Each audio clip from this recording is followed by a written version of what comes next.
thank everyone for coming here today to attend the seminar. And today the seminar is on the anti-Chinese riot of 1880.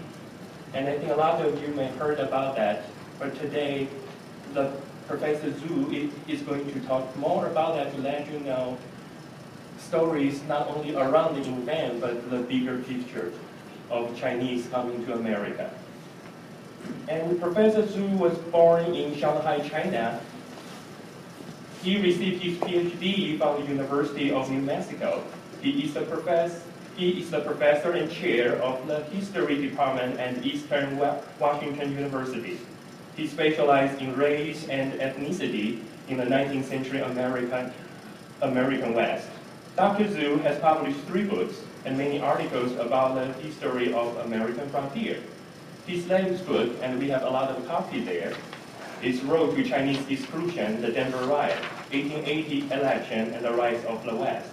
This book received the 2014 Carolyn Bancroft History Prize sponsored by the Denver Public Library. And after the seminar today, for anyone who wants to purchase the book, the professor will sign that, and the price for the book, I believe the published price is $35, although the price is not on that. So in case you are interested in that, after the seminar, professor will sign and you can purchase it there. And what we plan to do is the seminar probably will last between 45 to an hour, and the question and answer session is going to be about 15 to 20 minutes. Then afterward, for the walking tour actually is we are going to meet at Union Station, but the exact spot of the riot is 16 and Wazee. Therefore, we are going to start the walking tour at 3, so it will give people time to either drive there or walk there. But we will start from 16 and Wazee and go and walk around the area, the main area of the riot, probably a really short 20 to 30 minute walk. And also we will visit the House of Mirrors on Market Street. That is one of the places that provide shelter to a lot of Chinese females at that time. So now let us welcome Professor Zhu Liping. Yeah.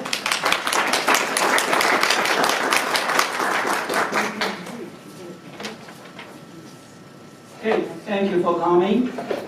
And first of all, I'd like to thank Adam Yu, local Asian American community, and his Colorado History for sponsoring this lecture. Particularly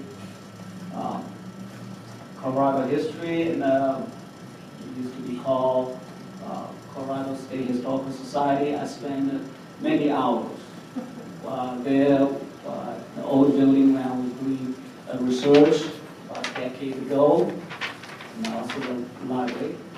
And again, thank you for everyone. Now, today is a very special day because today is the 135-year anniversary of the Denver anti-Chinese riot. It's a Halloween riot, so, and also has a long-lasting impact in American history.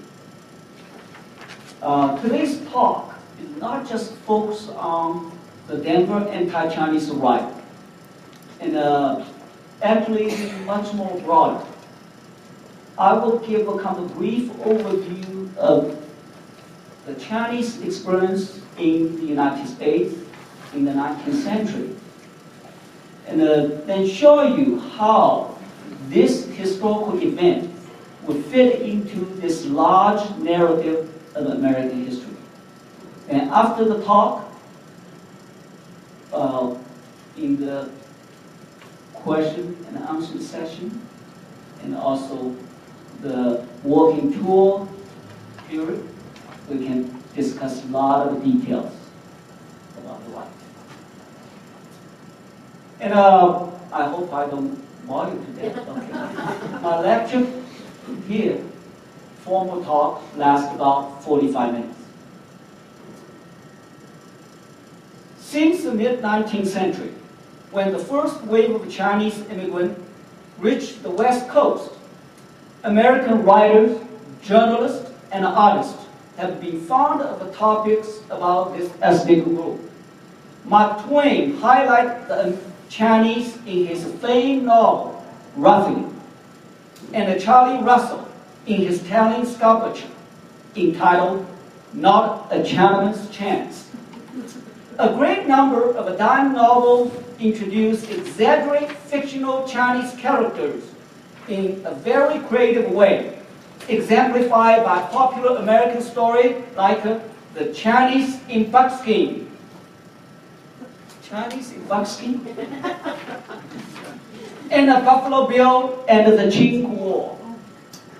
There is no doubt that Chinese captivate contemporary Western writers and artists who help to formulate, for good or bad, the image of the Chinese in American popular and political culture. For the past 160 years, in fact, American writers have continued to place Chinese pioneers in the popular Western literature. Despite such a passion for the subject, though most authors characterize the Chinese as a foreign group, alien to mainstream American society on the periphery. Topics on social bias, racial conflict, and ethnic violence dominate the literature. Not only did such a narrow approach limit our ability to fully appreciate the Chinese contribution to the development of the region, but it inadvertently erected a mental barrier, a barrier of exclusion for this ethnic group in the grand narrative of American West. In the late 1960s, historians began to show their great interest in studying this ethnic group. However, even these ethnicity-conscious scholars often focus on the theme of ethnic subjugation. In the last 2 decades, moving away from the victimization premise, historians began to tell more accurate stories of the Chinese immigrant in the large context of American history, connecting them to a major national event. Drawing from a recent scholarship, including my own work, in the next few minutes, I will give a brief overview of how the Chinese pioneers ventured into the frontier American narrative. In talking about the history of the American West, we usually start with the Spanish borderland frontier, today's American Southwest. In 1585, 22 years before the founding of Jamestown in Virginia, 3 Chinese merchants boarded a Manila galleon, usually called China ship, that landed in Acapulco, where they disembarked for the overland trip to Mexico City. Because of China trade and the road between Acapulco and Mexico City was soon called El Camino del Chino. That means China Road. By 1650, there were several thousand Chinese in New Spain. Mexico City even boasted a small Chinatown. Gradually, they moved northward, mining silver with Indian at the Zacatecas. By the early 19th century, a few reached the California coast. Scholars now are venturing into this new terrain of the Spanish borderland frontier by studying the so-called Chino-Chicanos, or Asian Latinos. Like on the Spanish borderland frontier, the early exploration and settlement of the Pacific Northwest had a strong Chinese connection. In the late 18th century, European maritime fur traders began to arrive in the region between 1788 and 1789. British ship captain brought several dozen Chinese craftsmen, carpenters, and blacksmiths to Vancouver Island. At Nootka Sound, the Chinese erected the first non-native dwelling in the Northwest. In 1789, the newly arrived Spanish arrested all the British officers as well as the Chinese artisans and intended settlers for allegedly entering Spanish territory. The famous Nootka Sound controversy of 1789 to 1793 eventually shattered this Chinese dream by establishing a permanent settlement in the area. Despite this unsuccessful attempt at a settlement, the lucrative China trade continued to garner attention from other explorers and adventurers, such as Alexander Mackenzie, David Thompson, Meriwether Lewis, and Astorians. Nevertheless, a significant number of Chinese immigrants did not arrive in the American West until the mid-19th century. In 1848, news of the gold in California traveled quickly along the entire Pacific Rim, reached China in October, only a few days after news of a gold rush had reached the East Coast. Some adventurous Chinese sailed from Canton to America right away. 325 Chinese claimed the title of 49ers. Another 3,100 arrived the next 2 years. For Chinese immigration to America, 1852 became the year of decision, with a sudden surge of 20,000 arriving in Gold Mountain, what the Chinese call San Francisco. In the next decade, an average of 10,000 came annually during that period. From 1852 to 1882, the U.S. government officially recorded the entry of some 340,000 Chinese, equal in 1880 to the entire population of New Hampshire, and twice the population of Oregon. In the last 2 decades of the 19th century, about 200,000 illegal Chinese immigrants also entered the United States. Thus, a total of more than 500,000 Chinese arrived in the United States before the end of the 19th century. Although most of the early Chinese prospectors missed the initial gold rush, few failed to strike a real fortune. After taking out the easy gold, white miner either sold or abandoned, exhausted, claim, and move on to new digging, allowing the Chinese to gobble up those deserted claims at a little or no cost.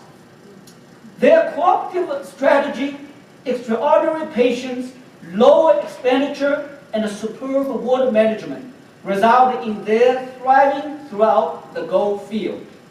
In a few years, the Chinese possessed most of the claim in the initial gold region in California. In 1860, 30% of California's miners were Chinese. A decade later, they made up 57% of the miners. With a distinctive pattern of starting slow, then quickly dominating placer mining, the Chinese in the next quarter century repeated their success throughout the mining West. Reaching out from Northern California, the Chinese steadily spread to almost every corner of the West. Their extensive placer operation reached Nevada, Oregon, and Washington in 1850, Idaho and Montana in the 1860s, and Arizona, Wyoming, Colorado, and Dakota in the 1870s. At that time, the Chinese constituted more than 25% of all miners in the western United States. This disproportionately high representation of the Chinese in the industry gave western mining states and the territories a prominent Chinese population. In 1870, Chinese constitute 8% of Nevada's population, 9% of California's, 10% of Montana's, and an astonishing 29% of Idaho. Now, probably you know, Idaho today is the whitest state in the United States, right? Yeah. Yeah. Nobody expects. Widest? Yeah, widest. Yeah. In 19th century, almost 30%. The Chinese helped to found and populate hundreds of camps and towns, which became crucial to the settlement of the region, especially in the remote area. Like the French mining frontier, the construction of the transcontinental railroad drew still more Chinese to the interior American West. The Central Pacific ran from Sacramento eastward to meet the Union Pacific coming from Omaha.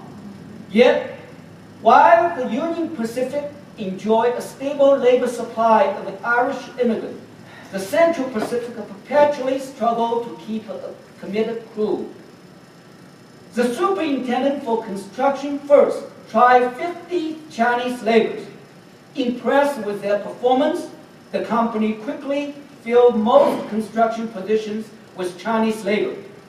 In 1866, 11,000 Chinese were working in the High Sierra, making up more than 90% of the railroad's labor force. On May 10, 1869, the first transcontinental railroad was completed. The success of the Central Pacific motivated other railroad companies to recruit the highly productive Chinese workers. In the next 2 decades, all the major Western railroads, including the Southern Pacific, the Northern Pacific, the Great Northern, and even the Canadian Pacific, employ large numbers of Chinese. The Northern Pacific, for example, at one point, employed 15,000 Chinese online throughout Washington, Idaho, and Montana. By the late 19th century, Chinese laborers had helped to construct the true Northwest Passage, which turned an American imagination into a reality. Fittingly, the Northern Pacific Railroad incorporated the Asian Chinese yin yang symbol into a logo used for almost 80 years. Now, after the Burlington, Santa Fe, Northern, we see the purchase Northern Pacific, they changed the logo of this. You will wonder why, how come an American company used Asian symbol in 19th century, right? Even after completion, the railroad network, railroad companies keep many Chinese on maintenance crew posted at numerous fueling stations in the town. Now, we are in the new era of a high-speed rail, right? More than 150 years later, and California's building the first high-speed rail.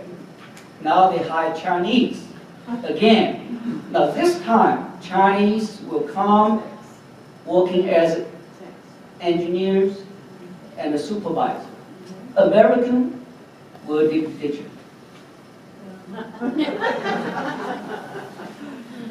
In addition to their omnipresence in mining and railroad construction, Chinese immigrants quickly penetrate into the American economic structure, vigorously competing for jobs in the labor market. Starting in the mid-1860s, they steadily expanded their labor presence in various manufacturing and service positions, especially in the Pacific Northwest. Chinese has discovered in the mid-1870s a new job market in the 7 canneries. A few years, more than 4,000 Chinese were working in 35 Columbia River canneries. They dominated the profession until the Second World War. Later, a new processing machine was insultingly called the iron chink. You go to Washington State Historical Society Museum, you can see this machine called iron chink. To provide many Western towns with necessary food and fresh produce, Chinese from very early on engaged in agriculture. Former rice peasants built an irrigation system for many companies and communities. In California alone, the Chinese helped to reclaim more than 1 million acres of farmland in the Sacramento Delta and the Central Valley.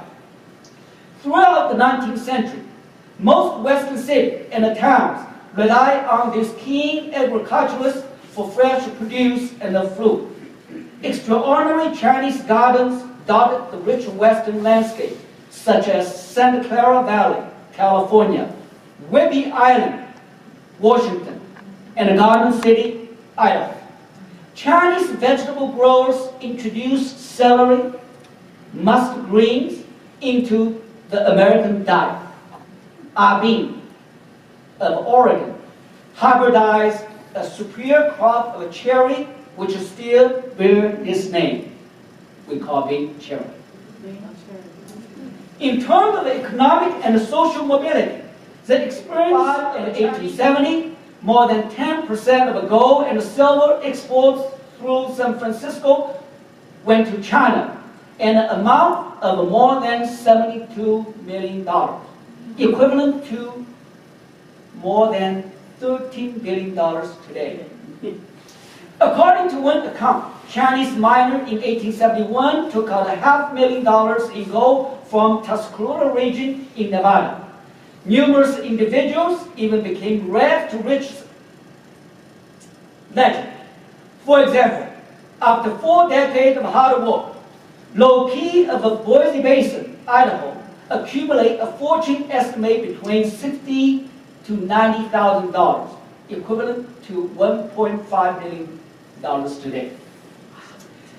Engaging in various business, Qingling Zhou of Colorado rose from a common laborer to an affluent merchant in 1977 as part of the Colorado Centennial Bicentennial Observance. A stained glass portrait of Qingling Zhou was installed in the Capitol in commemoration of the success and the contribution of a Chinese pioneer to the settling of Colorado. Now, shows a success story. There's another picture. That's the residence of Sam Hing, El Paso. Now, if you were able to live in this kind of house, you were not poor. 19th century. It's a mansion, right? So, while helping to settle and build the American West, the Chinese played an indisputable role in enriching the distinctive Western culture. Constant battle for economic survival did not prevent the Chinese from exerting their cultural influence on the main society. In fact, social and cultural interactions between Chinese and other ethnic groups occurred more frequently and on a more profound level than has been acknowledged. For example, commonly known as the Chinese lottery, the popular white pigeon ticket game would be renamed in the 20th century Keno, and acclaimed in the 19th century as original American pastime. Common American phrase originate in Chinese pidgin English as well. Among the best known is the greeting, long time no see, which is still in use today, right? That's a pidgin, English. Chinese also offer popular service at various places, including, brothel, gambling house, open dance, grocery. That's the Chinese store in Montana.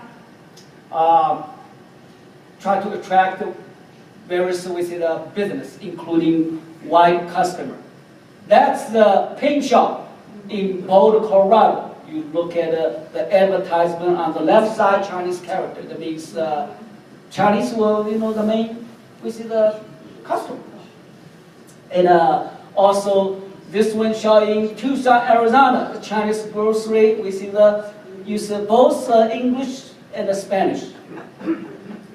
Sign, language, bilingual, trilingual, this case. That's right. And these services and other amenities provide the Chinatown of the West sometimes entice famous residents like Calamity Jane and the Deadwood Dick. In Los Angeles, the Chinese gladly to move into an old Mexican neighborhood called Calle de los Negros, Black Alley. The Chinese welcome all racial groups, creating Chinatown made up Chinese Anglo, Latinos, and blacks. In fact, many 19th century Chinatown were dynamic, multi-ethnic neighborhoods. This mix of different people with distinctive culture inevitably encouraged social concession that forged cultural infusion and a multi-layered Western American society. Many facets of this acculturation came from Chinese culture and then were accepted as cultural norm. In addition to daily contact, the common activities, special events such as Chinese funeral, New Year's celebrations, and the 4th of July offer great opportunity for cultural education and social tolerance. On this occasion, both Chinese and whites participate in the other's event for either curiosity or respect. In the 19th century, for example, it almost became a Western tradition for Chinese to hire a white brass band to lead a funeral procession. Now that's in Denver. Also, I found pictures, reporting all the place. Deadwood, Idaho. The wail of a Chinese mourner and the music of the American band together create a theatrical scene for local community. Some bands even learn how to play a few Chinese melodies for the event. At one funeral in Idaho City, mischievous white band member even played a joke on Chinese. As Chinese pallbearers slowly lowered the coffin into the grave, the band broke into an Irish drinking song, Down Went McGinley. Chinese also furnished food, including roast pig, boiled chicken, sweet beef, and other dishes at the funeral site as part of the tradition and a ritual. According to their belief, the deceased were not going to starve in the next world with such a feast present at their funeral. Children often followed the funeral procession and took advantage of this custom, engaging in a big feast. After the Chinese left the cemetery. After the funeral, family and friends of the deceased generally gave everyone in attendance a small amount of gold dust or money to express their appreciation to those who came to memorize and remember the deceased. With the promise of such a gift and an elaborate ritual, Chinese funerals were able to draw a large crowd of both participants and spectators. A Chinese funeral was more than just a family business. In fact, it was a community event. As Mark Twain once said, in order to know a community, one must observe the style of its funeral. No event was more excitedly participated in by both Chinese and white than the Chinese New Year.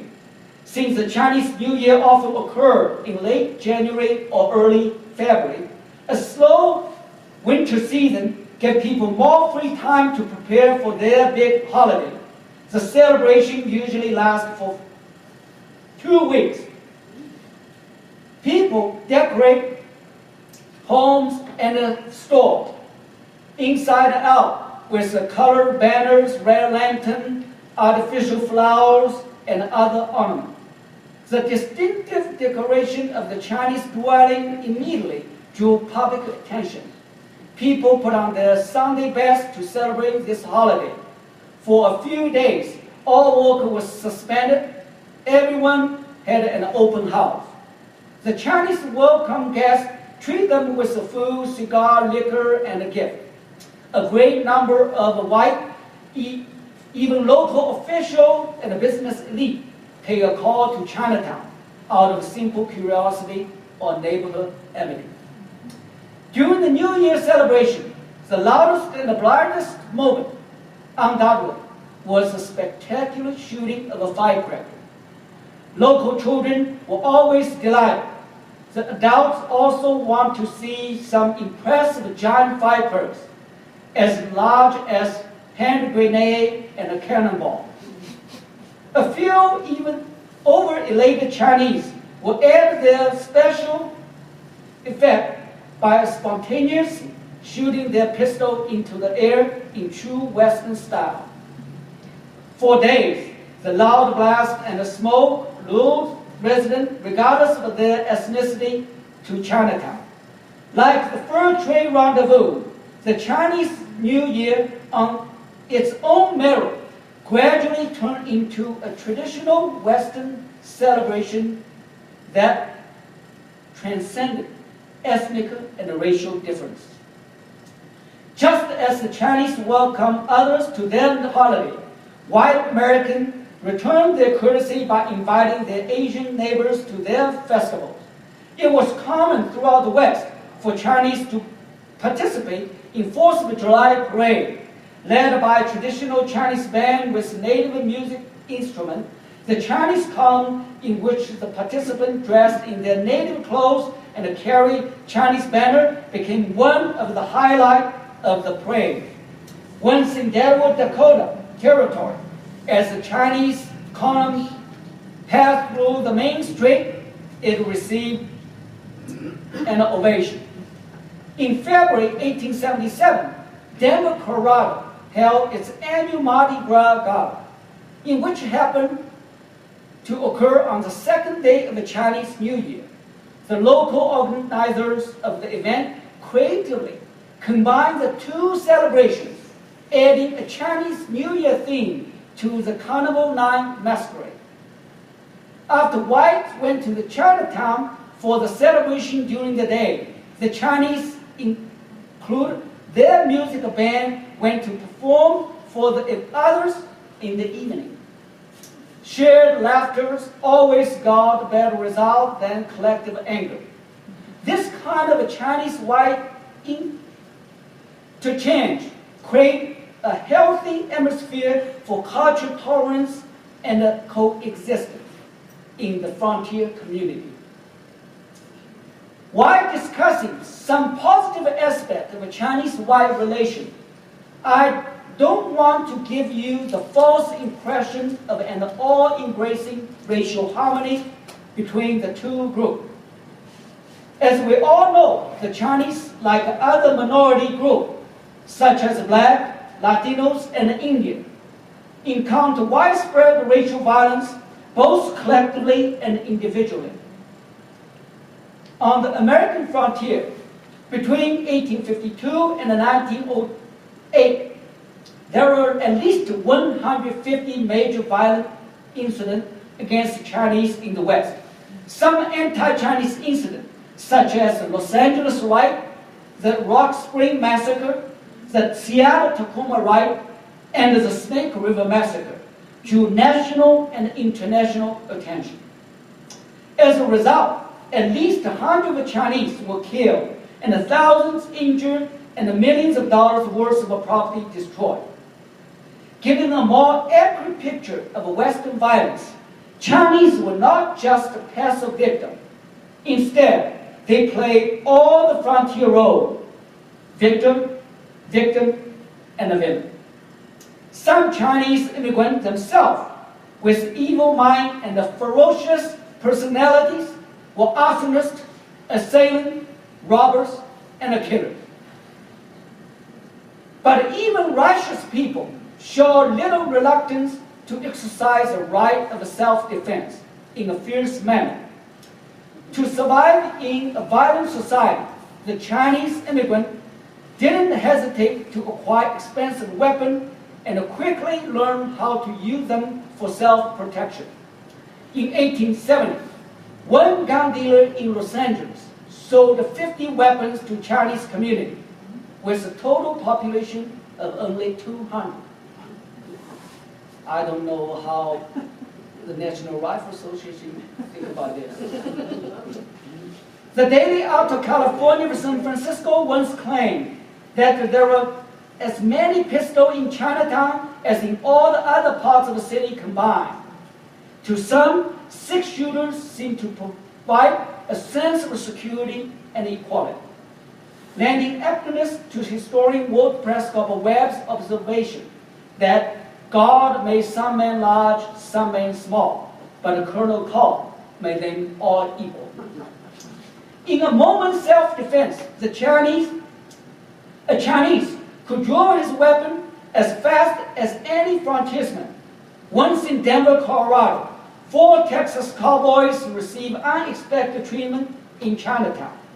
After visiting a black brothel, the rogue party, which wanted more excitement, decided to use the street lamps and the Chinese laundry for target practice. Responding immediately, the owner of the laundry and his brother drew their pistol and engaging a typical Western shootout with the cowboy. 2 policemen quickly arrived on the scene and promptly arrested 4 Texas ruffians. In another case, a white man tried one night to set a Chinese house on fire. One of the Chinese immediately pulled out his pistol and shot the arsonist in the arm. Injured and shot, this white troublemaker eventually landed in jail. This incident served notice to everyone to think twice before giving the Chinese any trouble. As on the street, the Chinese aggressively fought the political and the legal rights in American courtroom, although they were not party to the full benefits of the American legal system. Chinese made the best effort they could to defend their right under the existing circumstances. Contrary to the popular image that Chinese are acquainted with American political institutions, passively submit to mistreatment. In fact, they aggressively use the judicial system to defend themselves against discriminatory legislation, excessive exploitation, mob violence, and social injustice. During the second half of the 19th century, Chinese mounted core challenge to virtually every unfair law and ordinance, from the foreign miners' tax to school segregation. In some cases, Chinese high-power lawyers and lobbyists to fight legal and political battle. Meanwhile, the Chinese even bravely challenged the American judicial system by asking for cultural accommodation in some court proceeding after securing the right to bear witness during the era of Reconstruction. The Chinese throughout the West demanded that their witness be sworn in by the Chinese method, which they believed was the only way to guarantee veracity. Their intransigence on the matter sometimes led to open conflict. These confrontations usually end with a frontier judge agreeing to a frontier oath-taking ceremony in the courtroom. If the judge granted permission, each Chinese witness will cut off a live chicken's head to draw blood on a platter. The witness then dipped a piece of paper containing his written oath in the blood. The paper was properly burned with a candle. Once in Wazee County, Idaho, a fascinating judge leaned across the bench and asked the interpreter, "What does that all mean?"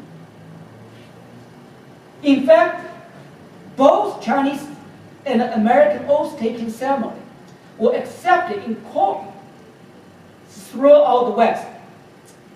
Above all, legal and political battle involving the issue of Chinese immigration played a crucial role in Gilded Age of politics. The debate over so-called Chinese question touched a number of the principles of our republic. We know that in every presidential elections, immigration issue will come up, right? Yeah. And that's true in 1880. In my latest book, The Road to Chinese Exclusion, the Denver Riot, 1880 election, and the rise of the West, I suggest there was a clear connection between the anti-Chinese movement and American sectionalism. In addition, my study again testified to the profound impact of Chinese immigration on American history. Sectional conflict and race relations are two dominant themes in American history. Since its founding, the United States frequently has had to deal with the balance of political power among its different regions. On many occasions, over the issue of a race relation. During the first 100 years after independence, almost all the sectional conflict occurred between the northern and the southern states east of the Mississippi. These battles result in many fateful historical events, such as 3/5 Compromise, Missouri Compromise, the Compromise of 1850, and eventually the Civil War. The westward expansion of the United States added a new dimension to the North-South struggle. When the nation entered its second century, sectionalism was fundamentally transformed from a two-way rivalry between the North and the South into a three-way competition that now includes the rising West. In the second half of the 19th century, the West rose steadily to national political prominence through a series of political campaigns and events, including the anti-Chinese crusade, the Indian War, the Silver Issue, women's suffrage, and many others.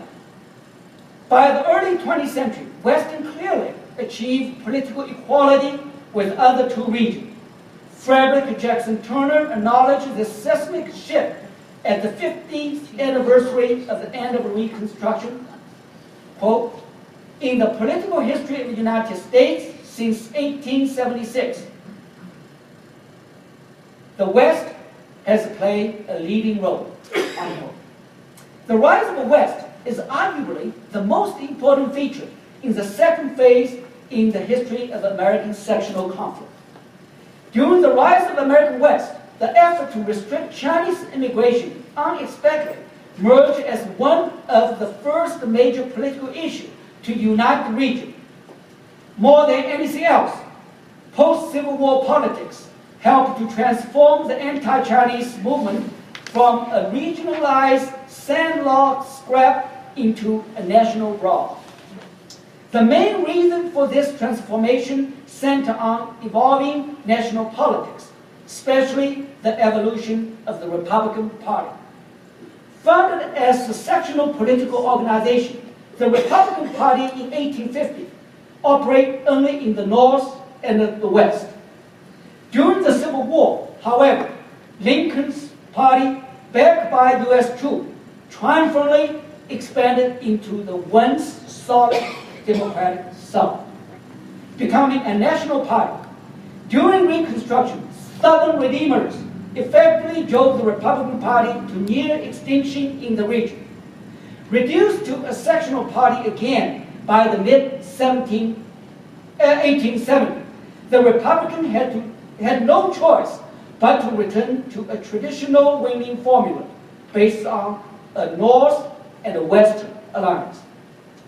But the emerging Chinese question in the West immediately jeopardized this hasty plan, fomenting divisions within the Republican rank along ideological and sectional lines. Equal rights for all races had been one of the hallmarks of the Republican ideology. During the year of Reconstruction, radical Republican leaders fervently pushed the agenda to new heights with the passage of the 14th and the 15th Amendment. On the West Coast, however, a strong public outcry against the Chinese immigration and the growing strength of the Democratic Party forced the Republican Party to come up with a practical victory plan. To court labor votes, many local Republican candidates and officials willing to endorse the anti-Chinese campaign and voice their support for any discriminatory measures against this ethnic group. Anti-Chinese rhetoric in local politics contradicted the idea of a universal equality embraced by the National Republican Party. For the first time, these unscrupulous, opportunistic Western renegades began to challenge the party's Eastern dominance, as well as its long-standing values based on equal rights and equal protection, by pushing a sectional agenda to restrict Chinese immigration. The opportunity came with the presidential election of 1880. The 1880 election is not very well known in political history because previous scholars have claimed that it lacked drama and broad national significance. Both candidate Winfield S. Hancock, the Democrat, and James A. Garfield, the Republican, were lackluster. However, I argue this election is extremely important to the anti-Chinese campaign, which was a Western cause. Initially, each party tried to find a compelling campaign issue. About 2 weeks before the election, however, the nation was hit by a true October surprise. Plotted by the Democratic National Committee, a fabricated letter supposed to have been written by Garfield expressed his opinion in favor of free immigration of cheap Chinese labor. Using the issue of Chinese immigration, the Democratic Party intended to rouse the working class everywhere, and in particular, to steal the Pacific coast from the Republicans. Suddenly, the whole country was in battle over the Chinese question, and the election seemed to be up for grabs. This is the only time that Chinese immigration became the major issue in an American presidential election. 2 days before the election, an anti-Chinese riot took place in Denver, covering about 50 city blocks in the central business district. A mob of several thousand white attacked a few hundred Chinese residents for 8 hours. As a result, all the Chinese residents and the business in the area were destroyed. The Denver riot further sensationalized the issue of Chinese immigration in the final lap of a presidential campaign. Although this vicious trip by the Democrat failed to alter the result of the national election, and the Republican retained the White House, this October surprise had a long-lasting political impact. In the election, 80% of eligible voters cast their ballots, resulting in one of the highest voter turnout in U.S. history. Out of more than 9.2 million votes, the winner carried a majority of only 9,000, or less than 0.1%. It is one of the closest elections in history as well. Nevertheless, the election result shocked Republican leaders. The Chinese question did win California, Nevada, and New Jersey for the Democrats. In New York, Garfield barely won with a 30,000 vote margin. Without New York, Hancock would have won the presidency.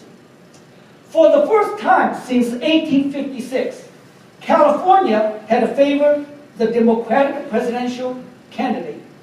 The Republican Party never lost Nevada until now. The anti-Chinese movement had threatened the national Republican winning formula, the Northwest Alliance. Colorado and Oregon could well be the next state to fall into Democrat hands. No Republican leader dared to imagine such a scenario. Recognizing the political price for defending the Chinese, some pragmatic Republicans in the East began to show their willingness to compromise the egalitarian principle in favor of political alliance with their Western colleagues by withdrawing their stiff resistance to Chinese exclusion legislation. Still, this reversal was not easy transition. However, most of the delegation from New England adhered to the sacred principle of equal rights. Consequently, the real fight in Congress over the Chinese questions occurred among the Republicans themselves, those of the West against those of the Northeast. Receiving near unanimous support from the Democrat, the Western Republican easily prevailed in the vote to pass the Chinese Exclusion Act in the spring of 1882.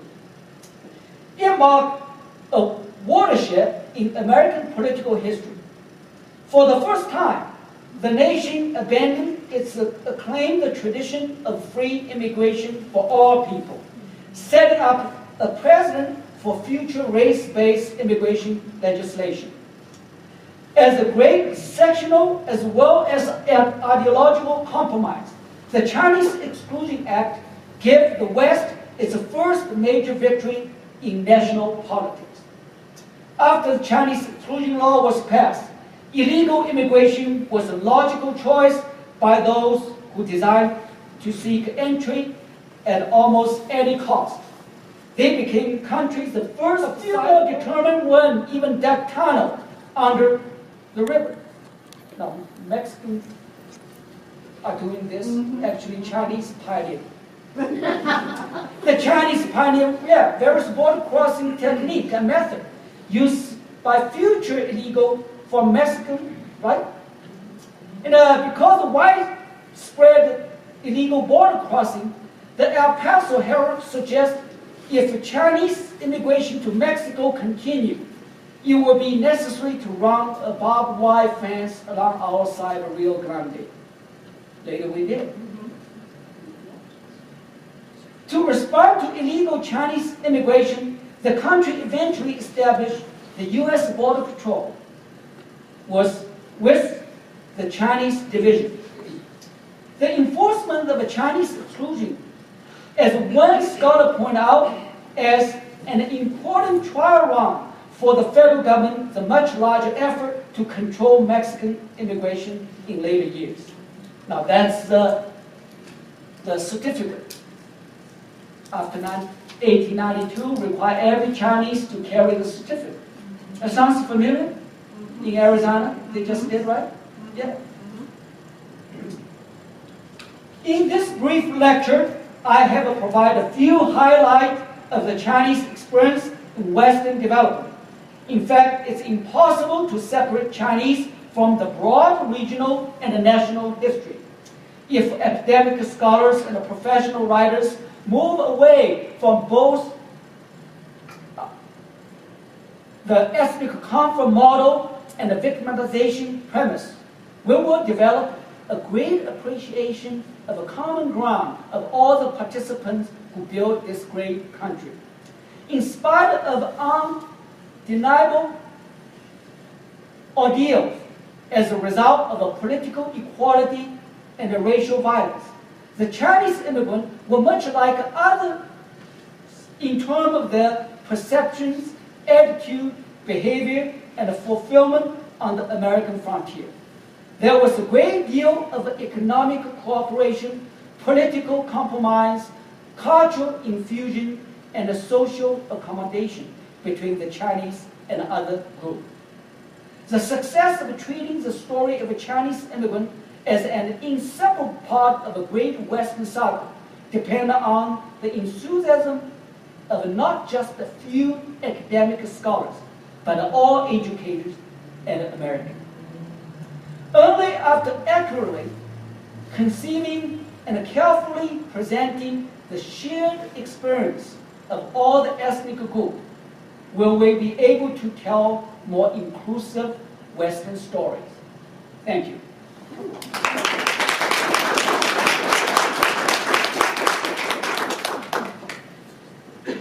Okay, and now we can have a few more minutes. I'm willing to answer your questions. If there are any questions? Were they able to, were the Chinese able to own property? I mean, I know they had stores and things, but Yes. did they own them? Yes, in 19th century, the Chinese were able to own properties. Not until we see the 20th centuries, many states passed with the alien land laws and prohibit them from owning property. 19th century, yes. Yes. After 35 years, do we take a different look at this? For example, like in the context of the Civil War, people say slavery is one main factor, was a main factor, but now it's more and more economic. So when you look at this, other than social, economic, and also racial, plus, maybe psychological, anything new you can throw into this? Another question is, you mentioned about west, north, east. How about south? I heard about, the Delta region. It's very harmony there. It's true. Versus, like the black, the white, and also the Oriental, the Chinese. In the book, I did talk about Yes. the South Yes. a little bit, because So the why South, is that? after the Reconstruction, they plan to import the Chinese. There's the Memphis Chinese Convention, labor convention, try to replace the black. But after the Southern Redemption, the white regained the power, and they quickly subjugated the black, so there was no need for Chinese. They did plan to import many Chinese right after the Civil War, yes. So how about this, look at the right, in Denver here. Any new perspectives? New perspective is How do you teach the younger generation? I look at we see the sectional conflict from that angle. Nobody made that argument before. Usually they make we see the argument, the social argument, ideological we see the argument, the slavery because of coolie labor, or the economic argument, the labor they hated with the Chinese. No, I don't deny all this. We see the things we see the play an important role, but I say, hey, don't forget this political aspect. The sectional conflict, the West versus. The most important thing is my book is the very first one. Give in-depth study of this topic. Up to 2 years ago, there were only one scholarly article on the subject. Can you believe it? Scholars talk about local people, everybody knows, and in the article, in the lecture, in the book, they mention Denver Riot, but only one article published in 1964. So that's how I get into the topic. I say, hey, how come nobody ever written about this? So I began to pursue that topic. It took me 8 years to finish that book. Was gold mined in China early, about 1500s? Did the people who came here, did they already know how to do? No. They from with the southern region. Yeah, 90% from Guangdong province. They usually call Chinatown. Yeah, they were having, and they had no experience. It was just to better. Yeah, you learn this very quickly. You learn how to do this placer mining very quickly. It's unlike today's industrial mining. You need a sophisticated equipment. Early days, the pans, the shovel, and everyone, right? Most of the gold miners from England, from Russia, from Latin America, Mexico, the same. They never had experience. Many people come to the northern peninsula of Michigan. They came from Scandinavia because the topography was the same and the industry was mining Yeah. and logging. Mm-hmm. So I just wondered if No, Chinese didn't have much experience. But didn't you mention that they did have irrigation experience? That's right. That's very important. Right. To mine gold, the water, how Right. to manage water. Mhm. So rice peasants, they were very skillful about managing water. Yeah. You first, you second. Okay. Yeah. You first. I'm you first, second. okay. I just wanted to comment that your statistics on how many Chinese were in different areas in the 1800s is pretty mind-boggling. And I grew up just over the hill from Clark's Fort, Montana, Uh-huh. and I don't remember knowing any Chinese. Now, 120 miles away in the potato farming country of Idaho, there were some, and some very prominent farmers out there. But I don't think, I can't remember, of course, I never saw a black person until I went to college. But I never. It's true, that region, where I live, we see the eastern Washington, Idaho, Montana, this is the widest region, right? Yes. So yeah, very few minority, but the 19th century, Hey, I was a The rancher. majority basically in Idaho. And all in the census, for example, I was looking, for my dissertation topic 25 years ago, I just look at the census, just stumble upon Idaho. How come 30%? So that's what led me into my dissertation research. I wrote with the book, this topic on the Chinese in Idaho, eventually turned into a book, the blue one, published by Colorado Press, University Press of Colorado, called A Chinaman's Chance. That's how I get into the Idaho. Interesting. Yeah, just by accident. You next. I was wondering what education would have been like for Chinese children in Denver, if there were schools here or if they were allowed to attend white schools. I don't know, because the early days, just very few we see the kids to the 80s.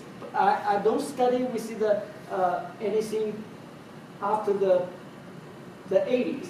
And Professor William Wei teaches that you see a Boulder and wrote a book on this. It will come out any moment. Now it's in the production called the Asian American in Colorado. Yeah. Professor. Yeah. Okay. Can I say that during that time, for most of the Chinese, because of hardship in their own home country, they were here just only come to work and they want to return to China. That's right. That's right. So they don't have the intent to kind of like build families. That's why you don't have that kind of schools. It's like the other immigrant group, Irish, Italians. Many of them never had the intention of staying here. Just want to work for time period, making money, go home. So all immigrant group, not just Chinese, even Europeans. There's a lot of returning migrations, back forth. Yeah. Right. So that's right. Right. My question is that what attracted the Chinese to come to Denver at that time, and then after the riot, how come we see sudden making money? Most people. What trade? Is that? What trade? In the book I mentioned. Here in Denver, in Black Hills, another book about Black Hill, they come to mining region, but they don't mine. They mine miners. Yeah. They do the laundry. Yes. They do the laundry. Right? And the voice a lot of conflict, self-employment. You don't need the English, right? And you charge 25 cents per piece. You wash 40 pieces a day easily. So how much? $10. What's the daily wages in 19th century back east, working with the shoe factories for poor Irish others? $1.50. So which one's better? Right? Laundry may not be a reputable within the business, but it's very profitable. So you look at the census, most of the Chinese in Denver, in a lot of mining town, they were laundry. What was the numbers of the Chinese at that time in Denver? Denver, according to census, 263. But usually it's always undercount, like today, right? Always undercount. Some estimate several hundred, but however, we have to use this official number. But we put a notes, maybe probably undercount. Sorry, last question. Just now you mentioned about the large population in Idaho, in Montana, in the central part of the U.S. After that, you see a kind of like a sudden disappearance. Yeah, because the declining of the plus money. That is what year was that? That's when we see the started with the 80s and the 90s. Where do they go?